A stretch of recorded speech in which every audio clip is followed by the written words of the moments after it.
Very powerful. విశ్వాసం అనేది చాలా శక్తివంతం. Very powerful.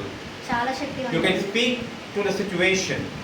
విశ్వాసంతో మీరు మన దగ్గర జరుగుతున్న సిచ్యువేషన్ తో మీరు మాట్లాడొచ్చు. Don't struggle with the situation.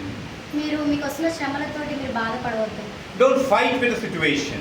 మనకు వస్తున్న శ్రమలతోటి మనం యుద్ధం చేయవద్దు. In faith, speak to the situation. విశ్వాసంతోటి ఆ యొక్క శ్రమలతోటి మనం Isn't that మాట్లాడాలి. easy? Yes. అది చాలా సులభమైనది. Isn't that easy? అది చాలా సులభమైనది. Hallelujah. Hallelujah. Speaking to the situation and having it done. మనం శ్రమలతోటి మాట్లాడడము, అది చేయడము. Hallelujah. Speaking to the situation and having it changed.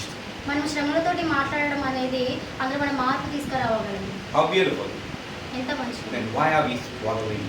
కాబట్టి మనం ఎందుకు ఇంకా శ్రమలతో The బాధపడుతున్నాం? scripture tells us to walk in faith. ఇక్కడ ఈరోజు వాక్యం ఏమని చెప్తున్నానంటే Walk in faith.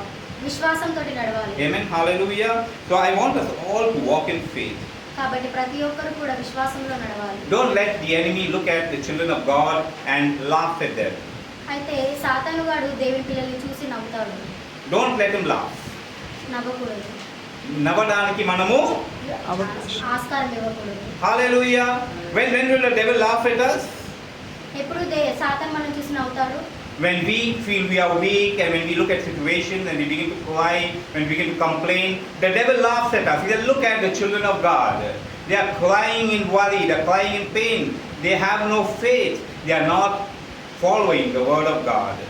ఎప్పుడు సాతాను మనం చూసి నవ్వుతుందంటే మనం పరిస్థితులను చూసి ఏడుస్తున్నప్పుడు, కృంగిపోతున్నప్పుడు, బాధపడుతున్నప్పుడు, ఇతరుల గురించి మనం కంప్లైంట్స్ ఇస్తున్నప్పుడు, అలాంటి సమయంలో సాతాను కూడా మనం చూసి నవ్వి వీళ్ళ దేవుని పిల్లలు అని చెప్పేసి నవ్వుతాడు. Let us be people of faith. కాబట్టి మనం ఏ విధంగా ఉండాలంటే విశ్వాసంకు సంబంధించిన Amen. పిల్లలుగా ఉండాలి.